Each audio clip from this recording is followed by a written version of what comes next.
Terima kasih. Aplaus untuk Pak Mursid. Terima kasih Pak Abdul Mursid. Kita mendengar sedemikian jelasnya ya, tentang pandangan kita, khususnya orang NU dan umumnya umat Islam sebenarnya dalam perspektif fikih melihat negara bangsa bernama Indonesia ini, dan bahkan itu sudah tertuang di dalam keputusan Munas Nahdlatul Ulama.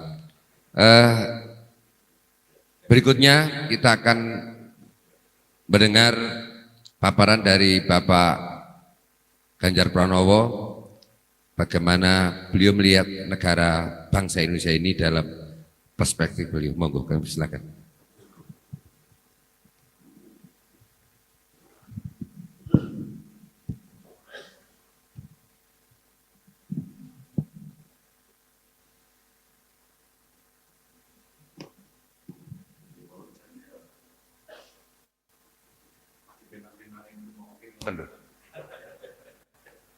Lah kok terus mandek niku koyo ngerim.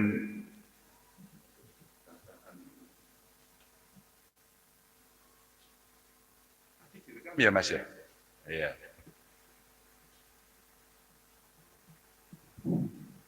Lagi penak banget ngrungokke mandek niku. Niku rekamannya jembolo sebar iki niku wah jos tenan. Assalamualaikum warahmatullahi wabarakatuh. Yang saya hormati para alim, ulama, romo kiai, bunyai yang hari ini hadir dan tentu Prof. Mahfud. Prof. Mahfud, terima kasih sudah hadir. Beberapa hari ini saya bertemu beliau agak sering. Terakhir nonton Slank. Jadi siapa kira kalau Pak Mahfud omongannya serius terus gitu, enggak nonton Slank kemarin sama saya berdua. Terima kasih Prof. Dan tentu Yai Said terima kasih sudah mengundang saya, tapi saya terlambat. Nanti saya ceritakan, kok telatan ini ngopo. Yai Abdul Mursid tadi menceritakan dengan sangat bagus banget. Dan saya itu Bapak Ibu seneng saya. Biasanya kalau ada acara-acara halakoh itu rada serius. Tuh kitabnya banyak, nulis terus gitu ya. Yang ini agak santai. Santai saja ngrungokke itu sewejuk gitu. Sewejuk enak. Enak yang pertama tadi dengar azan. Langsung diskusi dari mimbar. Ayo ceramah terus apa ora. Niku nek kula sing teng manggung, sing teng panggung ngeten iki. Prof, Pak Yai. Langsung nih. Wow. Azan Pak istirahat dulu. Ngono nganggo ngegas itu loh. Kula mboten saged dalil mau Gus tadi kula rekam niki wau. Rungokno lho kayak Yai pengurus PBNU meneh gitu. Jadi sing ngendikan niku ngoten niku. Ngendikan dadi ora apa-apa terus. Ning riyen guru ngajine kula niku nek pas cilik niku ngandani niku mirip ngeten iki Gus.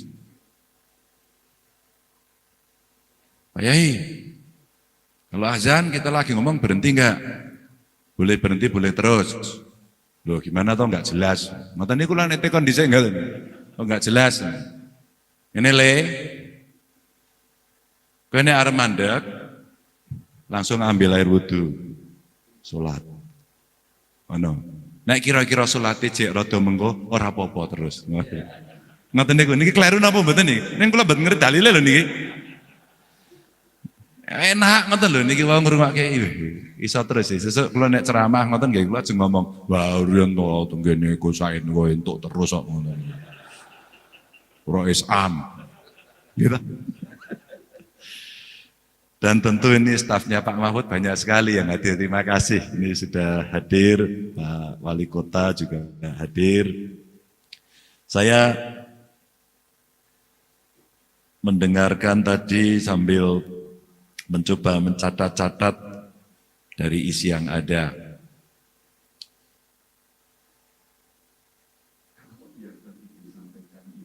Kita sebarkan. Mohon maaf ini Bapak Ibu. Yang mendengarkan di luar itu mesti merasa jauh lebih adem. Para ulamanya menjelaskannya begitu,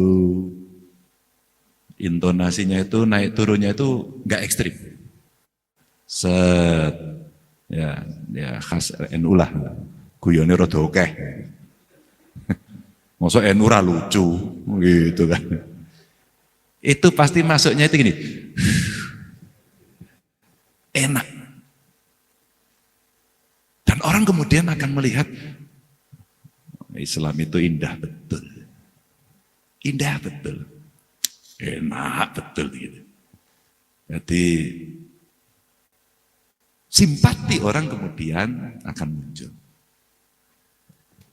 Tapi saya tidak berani jauh lebih dari itu. Saya akan ambil tugas saya sebagai umarok saja. Kalau dengan alakoh kebangsaan itu kira-kira apa? Saya pas lihat hari dan tanggal, ini kok 25 Desember Gus Said itu ngundang halakoh itu apa perayaan Natal gitu. Ngoten Gus kula niku. Kok dinane ya padha. Lah kula mesti telat. Wong kula niku duwe tradisi. Biasanya jelang perayaan Natal kita ngecek beberapa tempat. Sebenarnya kita ngecek itu ada dua loh Bapak Ibu. Satu sisi kalau dengan TNI Polri, ini ada teman-teman dari TNI Polri. Itu orang merasa nyaman. Nyaman, dijaga. Itu satu sisi. Dohirnya begitu. Tapi batinnya kalau saya kok tidak. Lah ngarep ibadah lho kaya perang. Nggih napa mboten? Niki ajeng ibadah lho. Tegang kabeh suasana. Dadi guyu menangel. Saya ngenten tuku pasukan napa niku? Nganggo helm komplit, ditutupi wireng kabeh ngono. Tak tekoni jenengan ngopo to Mas? Cleaning. Wah, cleaning service tak pikir. Ternyata clean up dulu sebelum itu.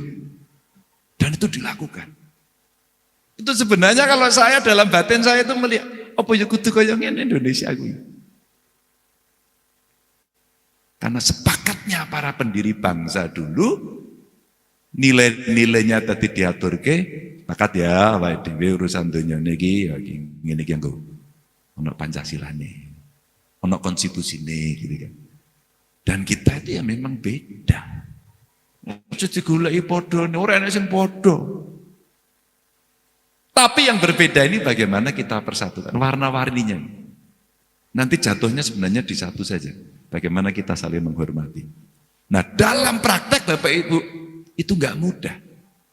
Itu akan mudah, kalau ceramah beliau tadi banyak sekali.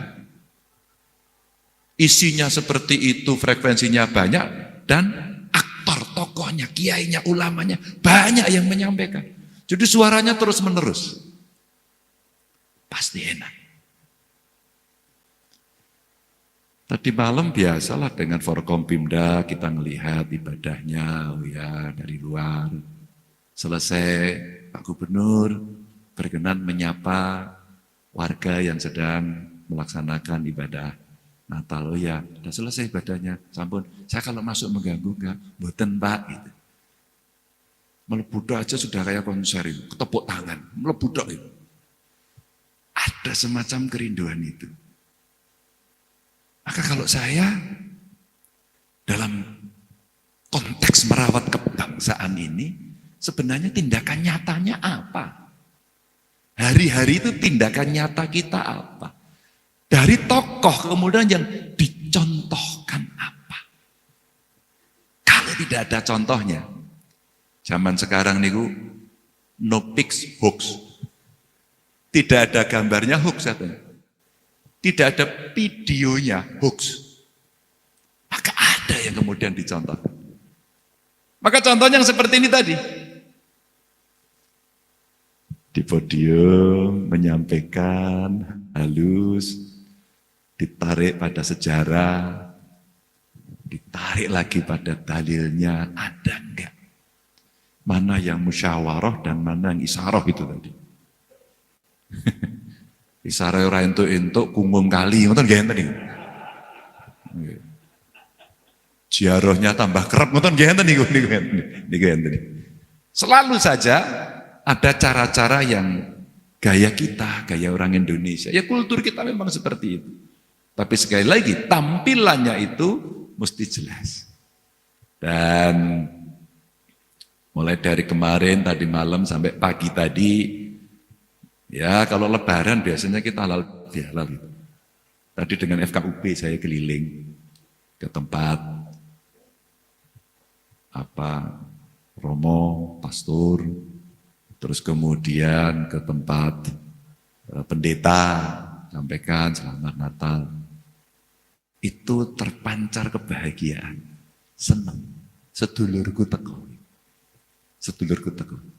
Sama sebenarnya ketika kita Idul Fitri dan kemudian datanglah tokoh-tokoh banyak agama datang kepada kita. Pasti kita juga senang.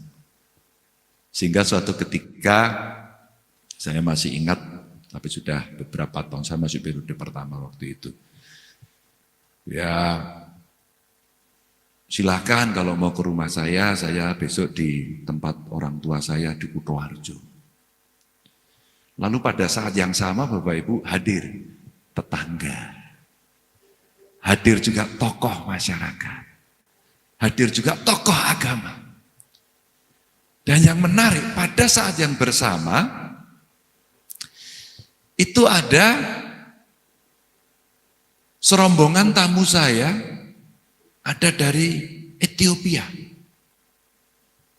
Ternyata dia jamaah tabligh. Lagi berkeliling ke seluruh Indonesia. Tiba-tiba mak reguduk ketemu di rumah saya. Dan tontonan yang menarik pada saat salam-salaman, ngantrinya itu kelihatan dari bajunya. Nah yang depan tuh suster-suster. Nah belakangnya itu yang ulama dari Ethiopia itu. Aku ora kenal. Terus tak tekoni ketua rombongannya sing ngendi. Ternyata ada guide-nya dari orang Indonesia. Niki Pak, tadi tanya. Dia dengar katanya Gubernur Jawa Tengah itu orang tuanya di sini terus mau ada open house. Kok yang ngerti ini loh. Wong saya tidak pernah pengumuman sampai Ethiopia. Akhirnya mereka datang Bapak Ibu dan pada saat datang ngantri. Dan mereka bersalam-salaman di antara mereka juga biasa saja. Gambar itu kemudian jadi contoh yang ketika pernah saya upload, nah ini kekinian ini. Ketika kemudian kita upload, ternyata sebagian besar mereka itu menyampaikan pendapat yang baik Bapak Ibu.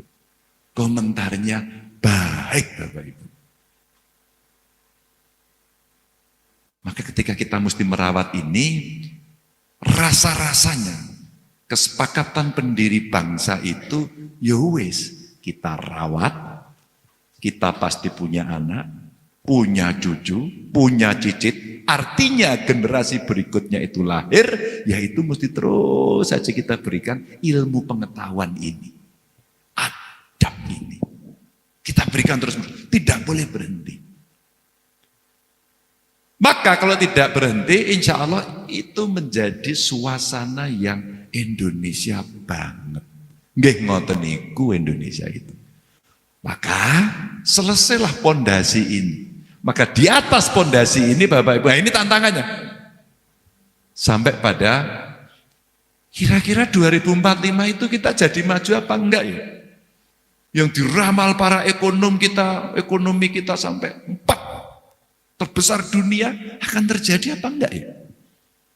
Kira-kira statementnya Pak Presiden itu akan menjadi statement percuma atau benar-benar? Napa cobi? 2 minggu Indonesia pernah menghentikan ekspor batu bara. 2 minggu. Geger genjik. Pirsa genjik Bapak Ibu. Pirsa genjik nggih? Nggih, mesti anak peternakan babi nang ngene. Geger genjik, ruamenya minta ampun. Hanya 2 minggu. Presiden hanya bilang, ekspor batu bara hentikan. Sementara, pasokan dalam negeri harus terpenuhi. Saya ketemu dengan Dirut PLN, satu aja targetnya, listriknya ini biar bisa nyala. Kepentingan dalam negeri, pasal 33 tadi. Ini kalau nggak ada yang mau nih. Maka sikap itu menjadi benar. Tapi dilawan tidak? Dilawan. Siapa yang melawan tadi? Pengelolanya. Yang bukan merepresentasikan negara. Individu, kelompok, pebisnis. Tapi sudah, itu sudah terjadi. Maka yang bisa negosiasi. Alhamdulillah berhasil. 2. Minyak makin habis, rego makin munda, jenengan jual beli mesti dibatasi. Petani sekarang mau beli tuku jeligan ora entuk, kudu nganggo tanda tangan herek-herek dari distan, akhirnya rumit. Pemerintah memperumit. Bukan memperumit, mengatur. Karena apa? Cadangannya wis sithik, entek. Maka diatur. Apakah kita akan seperti itu terus? Tidak, segera dicari. Saya baru tahu loh tadi ya. Air diopeni, hutan diopeni, energi diopeni. Ini Prof. Luar biasa. Ternyata ada. Dan itu hari ini terjadi. Maka Bapak Ibu, nek mengandalke kuwi tok, ya ora rampung. Kuwi tok niku napa ya? BBM fosil niku. Saya ganti nggih, kabel listrik. Jenengan ngertos handphone zaman pertama keluar. Gedene kaya ngopo? Radio. Gede ngeten. Baterainya niku kaya tas koper. Dadi mriki nyekel handphone, mriki nyekel baterai. Nek melaku diduduke wonge, ketone sugih banget. Zaman dulu nggak ada. Itu handphone pertama. Kalau polisi itu kayak HT dulu ya Pak. HT zaman dulu tuh, yang panjang itu. Itu handphone pertama. Hari ini tipis. Hari ini tipis. Artinya teknologi pengetahuan berkembang terus-menerus. Dan sekarang orang sudah mulai berpindah. Baterai. Baterai tiba sumber daya yang kita miliki gedenya minta ampun. Dan selama ini meng dipacul roh, dikirim mentah seperti batu bara. Pacul, kirim, dikeruk roh. Maka kemudian geger soal tambang ilegal. Kalau di Jawa Tengah tidak ada. Yang gede-gede maksudnya. Kita paling banter ming galian C. Ngaten nggih, Gus? Gue kira sesila kota. Dawalane rusak. Mane kula ngomong niku wau. Bareskrim datang Pak dulu. KPK datang, kita ngomong. Oh nuwun sewu Pak. Lah galian C niku nggih isine gali kabeh, ngoten. Niki angele minta ampun. Saya tangkep gitu, koncoku dhewe. Tak tangkep niku tonggoku, ngoten niku. Tobat. Ini realitas Bapak Ibu. Dulu hanya begitu aja. Maka nuwun sewu awake dhewe kemudian dibodoh-bodohi. Saya dengan Pak Mahfud di DPR juga pernah bersama. Saya masih belum lupa berbincang, kami pernah di Badan Legislasi bersama. Saya pernah makan di meja makan beliau di Jogja, berbincang juga bersama. Bicara mencegah korupsi itu bagaimana? Intinya satu, angel. Sumpah nih, angel. Maka saya senang kalau Pak Mahfud cerita itu. Ya dari dulu juga tidak ada yang berhasil. Saya suka itu. Oh banyak PKI ya, waktu Anda dulu berkuasa mengatakan ada PKI, kenapa nggak ditangkap dulu? Tangkap aja gitu. Ini contoh. Jadi tidak bisa dengan hanya omongan. Dulu banyak korupsi juga, Anda di situ, Anda korupsi nggak? Kenapa nggak ditangkap juga? Artinya, ya memang berat memperbaiki sistem itu. Maka dalam konteks galian itu tadi ada nikel, Bapak Ibu. Dan awake dhewe yo ora iso ngolah. Maka Presiden bilang paksa buat smelter. Nah, smelter ini dulu barang yang tidak pernah disetujui. Larang-larang gue ngopo percuma, ekspor saja begitu. Akhirnya kita tidak pernah punya. Dan akhirnya negara yang lainnya membuat. Maka sekarang dipaksa, judulnya satu, dipaksa. Begitu dipaksa buat semester, minimal setengah jadi barangnya. Nilai tambahnya lebih tinggi. Dan SDM kita dipaksa dipaksa juga untuk belajar itu. Nah ini, urut-urutannya ini. Maka kalau kemudian ini, hari energi kita ya siap, lebih banyak. Dari Sulawesi ada nikelnya, smelternya, Jawa Tengah ambil peran satu. Kita siapkan di Batam. Pabrik mobilnya udah kita siapkan. Teknologinya saya sudah lihat waktu itu dari Pak Presiden. Ini mesti jadi. Maka saya sampaikan mesti dibuat sekolah SMK, jurusan baterai. Si jiwae SMK ini jurusan baterai. Pun, niku mungkin ngurusi masa depan. Ini salah satu contoh. Nikel. Lalu Pak Presiden mengatakan nggak mau. Rasa diekspor bro, gitu. Geger, digugat. Kalah Pak Dewi. Jelek itu nanti. Kalah kita. Maka Presiden menyampaikan, masa kita nggak punya lawyer-lawyer hebat ini. Nanti kita cari ya. Ini PR-nya Pak Mahfud lagi pas ini. Kita cari, hey lawyer hebat. Yang kelas dunia. Belalah merah putih. Belalah bangsa dan negara ini. Lawan itu WTO. Mono. Jadi saya ingat dulu. Waktu Indonesia belum sekaya ini, kita mau dipinjemi duit dari IMF. Dan kemudian ngasih prasyarat yang banyak sekali. Orde lama ini. Terus kemudian Bung Karno nggak mau tuh waktu itu. Gah, aku nek syarat ini kaboten, lagi utangnya membebani negaraku. Lebih lagi, harus diutangi malah kowe sing ngenyang. Kudune lak kowe sing manut, ya wegah, saya nggak mau. Saya mau syaratnya diperbaiki. Oh kalau gitu nggak bisa, go to hell with your IMF. Minggato, rasido utang. Punya kepercayaan diri. Hari ini kemudian terulang lagi. Oke, kita kalah, kita lawan. Tapi saya tetap tidak akan mengekspor nikel. Dan kemudian dipaksa. Wah, Indonesia melanggar kesepakatan. Loh, kita mau memajukan bangsa sendiri kok nggak boleh. Daulat politik kita tidak boleh.